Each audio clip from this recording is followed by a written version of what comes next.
Hello and welcome to today's edition of the Daf Yomi, Bava Metzia, Masechet Bava Metzia, Tati Bava Metzia, Daf 83 Omdei. Amar Reish Lakish, a labourer's entrance into the city from the field at the end of a day's work is at his own expense, i.e. he must work until the very end of the day before returning home, and he is not paid for his travel time. In contrast, his departure to work is at his employer's expense. But see also Michel Baal Habayis. Some commentaries explain that the reason for this halacha is so that labor will have time to pray between dawn and sunrise, says Tosfot. In a city that does not have an accepted practice with regard to laborers, or in a case where one hired laborers with the explicit condition that they have the status of laborers by Torah law, the laborers must leave their homes at sunrise and continue working until nightfall. On Shabbat Eve, they may leave work early so that they will have sufficient time to prepare for Shabbat. Mitzvah 331, 1 and the comment of the Ramah. I.e., he may travel after sunrise, which is the time that he is paid for. The source for this is as it is stated: the sun rises, they slink away and couch in their dens. Man goes forth to his work and to his labor until the evening. Psalms 104, 22 to 23. This verse indicates that people set out to work only from sunrise, but they work until the very end of the day. The Gemara asks, but if employment practices are in accordance with regional custom, how can a source be cited from a verse? Let us see how they are accustomed to work in that place. The Gemara answers, the statement of Reish Lakish is with regard to a new city. Be'er Chadasha. If a city does not have standard practice with regard to labourers, and most of its labourers come from a place which does have an accepted custom, the practice follows that of their place of origin. Some rule based on the Jewish Talmud that if the actual hiring of labourers occurred elsewhere, one follows the practice of the place where they were hired. And that's from the Shulchan Aruch, Mitzvah 331, 1 and the comment of the Ramah, which does not yet have an accepted practice. The Gemara asks, even so, let us see from which city labourers originally came, and let them follow the customs of that city. The Gemara answers, this is a case of an eclectic group of labourers who came from many different cities. The Gemara offers an alternative answer. If you wish, say instead that the employer said to the labourer, I am hiring you as a labourer by Torah law. According to this explanation, Reish Lakish is detailing the halacha by Torah law.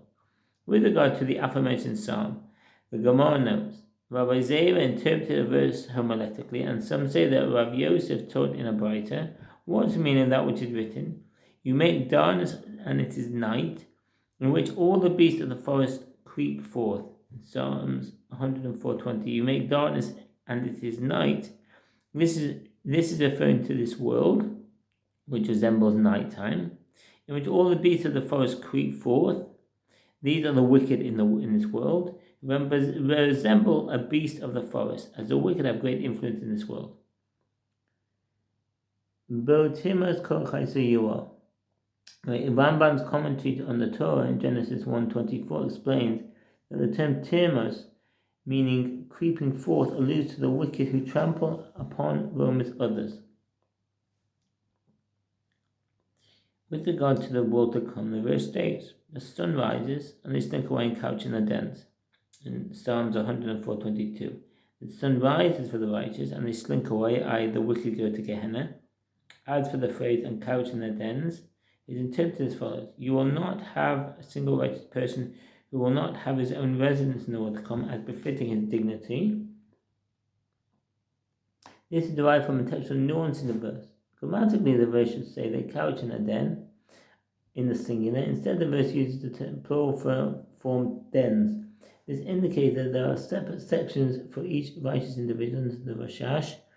Elsewhere, the commentaries explain at length that no two righteous people actually have exactly the same character, and these spiritual differences are most apparent in the world to come. With regard to the phrase man goes forth to his work, it indicates that the righteous go forth to receive their reward. Finally, the phrase and to his labor until the evening in Psalms 104:22. Lavodaso ade olev. This verse compares all people to hide laborers as everyone who should spend their lives working for God.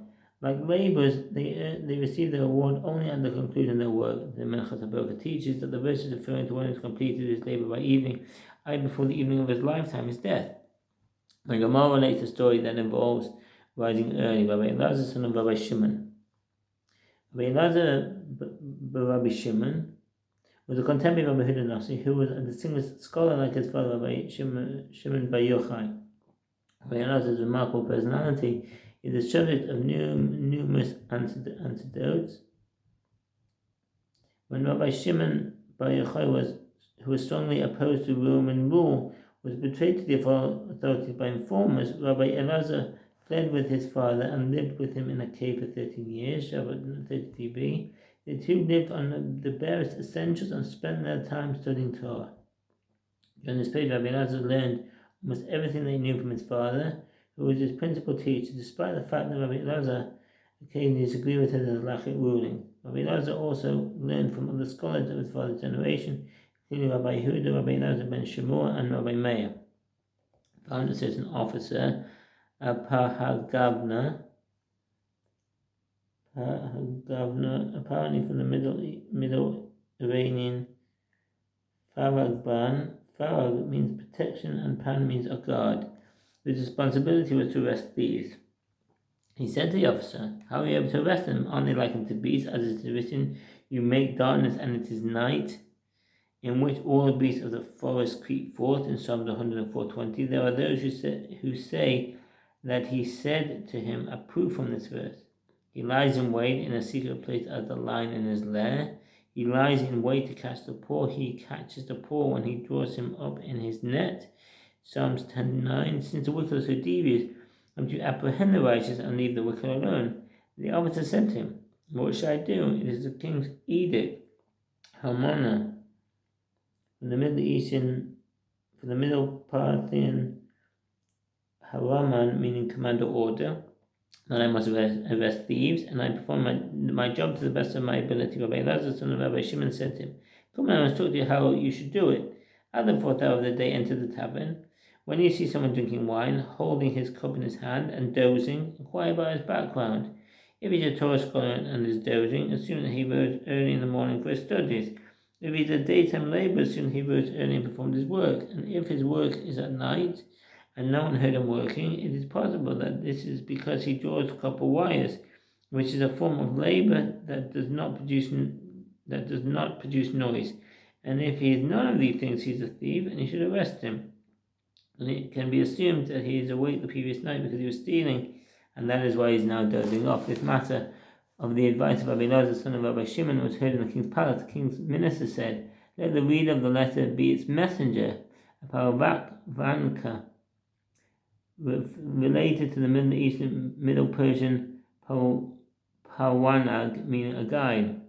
Since Rabbi Elazar, son of Rabbi Shimon, offered this advice, he should be the one to implement it. They brought Rabbi Elazar, son of Rabbi Shimon, to the authorities, appointed him to this task, and he proceeded to arrest thieves.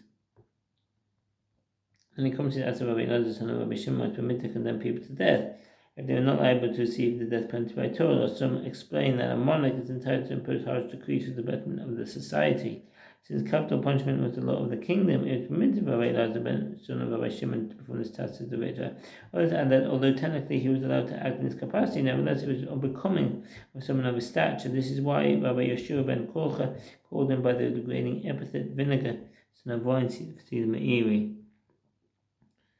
Rabbi Yeshua ben Korcha, who's that? Ben Korcha, one of the earlier Tanaim in the generation of Rabbi Shimon ben Gamliel II. Many commentators identify him as Rabbi Yeshua, son of Rabbi Kiva, but others question his claim. Little is known about Rabbi Yeshua ben Korcha's personality, and relatively few statements are cited in his name. Rabbi Yeshua ben Korcha lived such a long life that he blessed Rabbi Yehuda Nasi, "May it be God's will that you reach half my days." Because he lived so long, he is recorded as having exchanges with sages from several generations. By the end of his life, he was accepted and sought by all, as many of the sages of his generation sought his blessing. Additionally, he would take initiative to seek out others and offer them his guidance.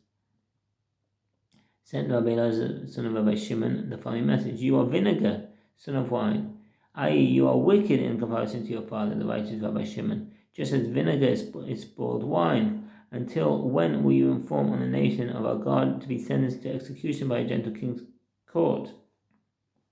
It is permitted to inform on a Jewish person to Gentile authorities with regard to both criminal and monetary matters, even if he is wicked and a sinful individual. Anyone who informs on a Jewish person has no share in the world to come.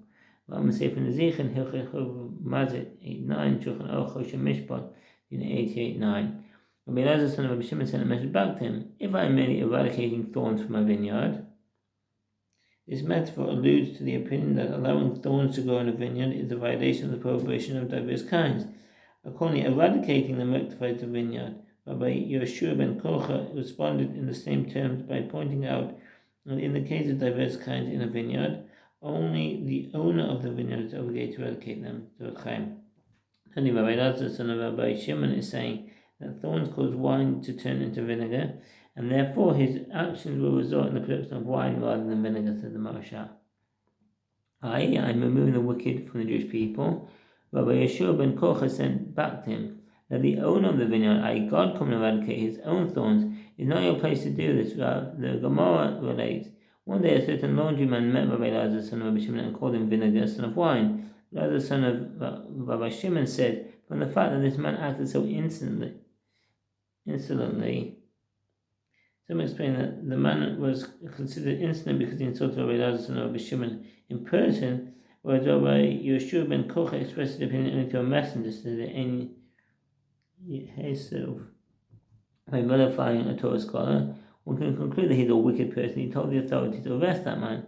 They arrested him and condemned him to death. After his mind settled, when his anger abated, Rabbi Elazar son of Rabbi Shimon regretted his hasty decision. He went after the laundryman in order to ransom him and save him from execution, but he was unable to do so. He read the verse about him: whoever keeps his mouth and his tongue keeps his soul from troubles, in Proverbs 21:23. What does that mean? Some commentaries explain that Rabbi Elazar son of Rabbi Shimon said this in reference to himself. Had he kept quiet, that man would not have been arrested from the Maharsha. Had the laundryman not issued his ugly comment, he would not have been spared this fate. Ultimately, they hanged the laundryman. Rabbi Elazar son of Rabbi Shimon stood beneath the gallows and wept. Those who were present said to him, our teacher, let it not be bad in your eyes that you caused his death, as this laundryman was a wholly wicked person. You should know that he and his son both engaged in intercourse with a betrothed young woman on Yom Kippur. The early commentaries explain that if a son engages in intercourse with a betrothed young woman first, followed by his father, the father is aggressively punishable by strangulation, which is what ultimately occurred in this case. Straightforward explanation as to why this sin is mentioned is that it is considered especially despicable behavior, in particular in Yom Kippur, as expressed the verse, and a man and his father go to the same maid to profane my holy name in Amos 2:7. Upon hearing this, Rabbi Elazar son of Rabbi Shimon placed his hand upon his belly over his innards and said, rejoice, my innards, rejoice.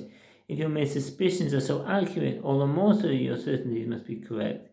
In the condemnation of this man based upon the suspicions raised by his incidents proved to be correct, the identification of thieves in accordance with your logical reasoning must certainly be accurate, and I am assured about you, my innards, that worm and maggot will not affect you, which is a sign of a completely righteous person. Nevertheless, his mind was not calmed. He decided to test himself. He arranged for people to bring him a sedative to drink. Even in ancient times, sedatives were used for surgery. Narcotic substances, e.g. hemp and poppy, were extracted from various plants and used for sedation. And they brought him into a house of marble, where surgeries were performed, and cut open his belly. Some said Rabbi Elazar son of Rabbi Shimon wanted to determine whether his obesity was natural, or whether it was a sickness that befell him as a punishment for his behavior. See the Pardes Simonim. You remove baskets upon baskets of fat from it, place them in the hot sun in the summer months of Tammuz and Av, and the fat did not putrefy. In this manner, Rabbi Elazar son of Rabbi Shimon received proof that his decision was correct, and that he was a holy, righteous individual. The Gemara questions what the proof was. This is not sufficient proof, as all fat that is not attached to flesh does not putrefy. The Gemara answers, true, all fat not attached to flesh does not putrefy, but the red veins within the fat do putrefy. Here, by contrast, although there were red veins in the fat, they did not putrefy, which is a sign of his righteousness. Rabbi Elazar son of Rabbi Shimon read the verses about himself. I have set the Lord always before me. Therefore my heart is glad, and my glory rejoices. My flesh also dwells in safety. In Psalms 16:8-9, the Gemara relates, And a similar incident also occurred to Rabbi Yishmael, son of Rabbi Yossi. He too was appointed head officer. So a little bit about Rabbi Yishmael ben Yossi. Rabbi Yossi. This Rabbi Yishmael was the Tan of the last generation to Naim and the eldest son of Rabbi Yossi bar Halaftia. Although he studied under other sages, including Rabbi Akiva, Rabbi Yishmael achieved renown as the outstanding disciple of his father Rabbi Yossi, from whom he acquired most of his Torah knowledge. Rabbi Yishmael was a noted scholar in this generation. He was considered to have taken over from his father and was the leading rabbinic authority in his hometown of Sukot in the Galilee. Nevertheless, he still accepted the authority of Rabbi Yehuda Nasi, established himself as a student of Rabbi Yehuda Nasi, and was considered his outstanding disciple, although they were approximately the same age, and he was a friend of his family. One also finds Rabbi Yishmael engaged in discussion with Rabbi Shimon, son of Rabbi Yehuda Nasi, and with Rabbi Chia. And that's the end of Amud B. Wish you a very good day and take care. All the best. Bye.